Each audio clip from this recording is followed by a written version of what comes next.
बैठ जाओ, फिर बोलोगे मेरी टांगों में दर्द हो रहा है। कितनी देर से आप टहल रहे हो? अपने बेटे को बोल देना इस घर की तरफ दोबारा रुख ना करे। ये कैसी बात कर रहे हो? बच्चों से इतनी सख्ताई करोगे तो बुढ़ापे में अकेले रह जाओगे। अकेले रह जाएंगे? अरे अकेले तो रह रहे हैं हम, इससे ज्यादा अकेलापन क्या होगा? अकेले रह जाएंगे? ये देखो कितनी महंगाई बढ़ गई है, ऊपर से घर का रेंट भी देना है। लेकिन किसी को क्या, हम जिए तो जिए, मरे तो मरे। आप ऐसी बात क्यों कर रहे हो? आप पुनीत को फोन लगाओ ना और बोलो कि वो हमारी मदद करे। हाँ, वो बेटा होकर बोल नहीं कर सकता, मैं बाप होकर उससे भीख मांगू, उसके आगे हाथ फैलाऊं? ये आप कैसी बात कर रहे हो? वो हमारा बेटा है। अरे फोन नहीं करता तो क्या हो गया, आप कर लो और उसे बोल दो कि हमारे पे बुरा टाइम चल रहा है। वो ये बात सुन के हमारी मदद जरूर करेगा। ऐसे कर, तुझे लग रहा ना वो मदद करेगा तो तू कॉल कर ले, मैं तो नहीं करूंगा।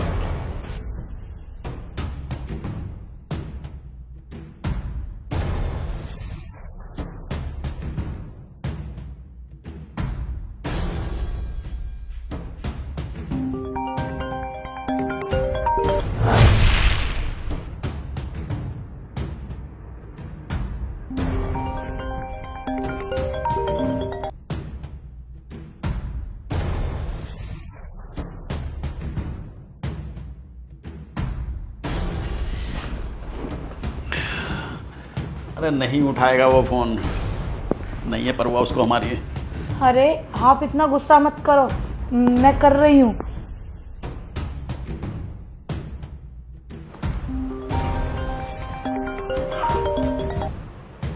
कैसी हो माँ?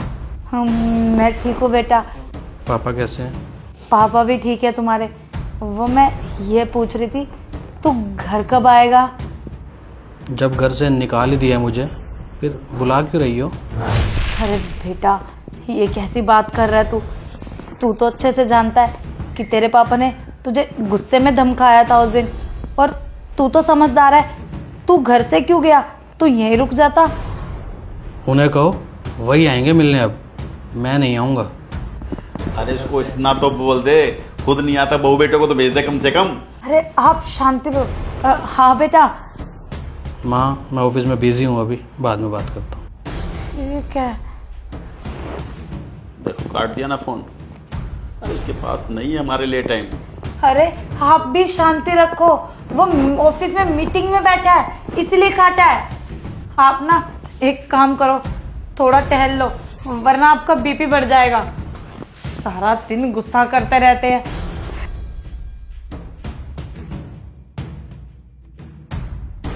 अब क्या हो गया? मुझे ऐसा क्यों लग रहा है, मेरी कुछ ज़्यादा शक्ति करने के कारण बच्चे हमसे दूर हो गए।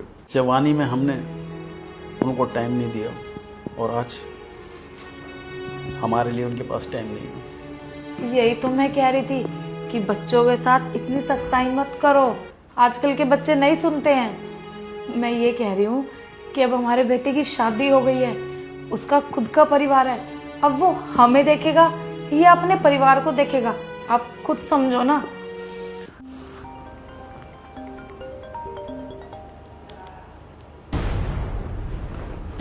हाँ राजीव जी, जी जी, हाँ कल पक्का खाली कर देंगे आपका मकान। मैं ये कह रहा था, अगर पैसों के बदले हम थोड़ा सामान आपको दे दें। ठीक है जी, चलिए कोई नहीं, कल पक्का खाली कर देंगे, हमने सामान बांध के रखा हुआ है। जी जी। राजीव जी का फ़ोन था, कह रहे मकान कल खाली कर देना। अरे मैं एक बार फिर पुनीत को फोन लगाती हूँ। नहीं रहने दो।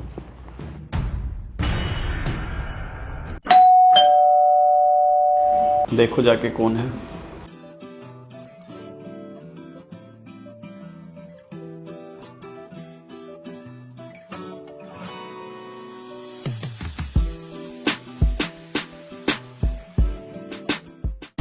अरे पुनीत बेटा, गुंजन बेटा। नमस्ते माँ। नमस्ते। आओ आओ अंदर। देखो पुनीत और गुंजन आए हैं। नमस्ते पापा जी। अब गले लगाने के लिए तुझको बोलना पड़ेगा क्या? पापा, आपकी सख्ती और आपके असूलों ने हमें एक दूसरे से कितना दूर कर दिया। माँ, लगता है पापा अभी भी नाराज है मुझसे। अरे नहीं नहीं बेटा, ऐसी कोई बात नहीं है। दरअसल तू अपने काम में इतना बिजी रहता है तो तेरे पापा तुझे फोन करके तंग नहीं करते।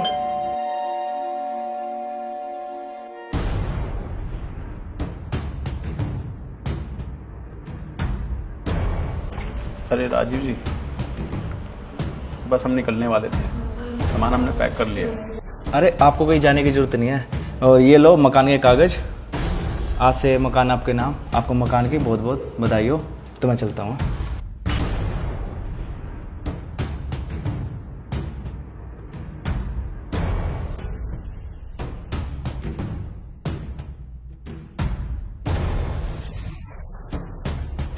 ये राजीव जी कैसी बातें कर रहे थे? कौन से मकान के कागज दे गए? दरअसल पापा, मेरे पास ना राजीव जी का फ़ोन आया था। वो पूछ रहे थे कि घर पे कुछ प्रॉब्लम चल रही है क्या, तुम्हारे पापा घर छोड़ने की बात कर रहे हैं। तो मैंने उनसे पूछ लिया कि तुम किराया तो लेते ही हो, तो मकान सेल करोगे क्या? तो बात बन गई पापा, मैंने मकान परचेज़ कर लिया।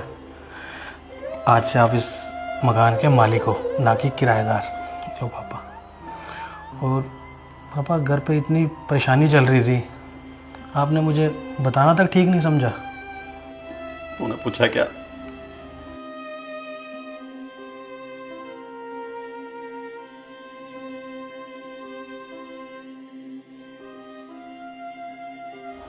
पापा, मैंने घर छोड़ा था अपनी जिम्मेवारियां नहीं।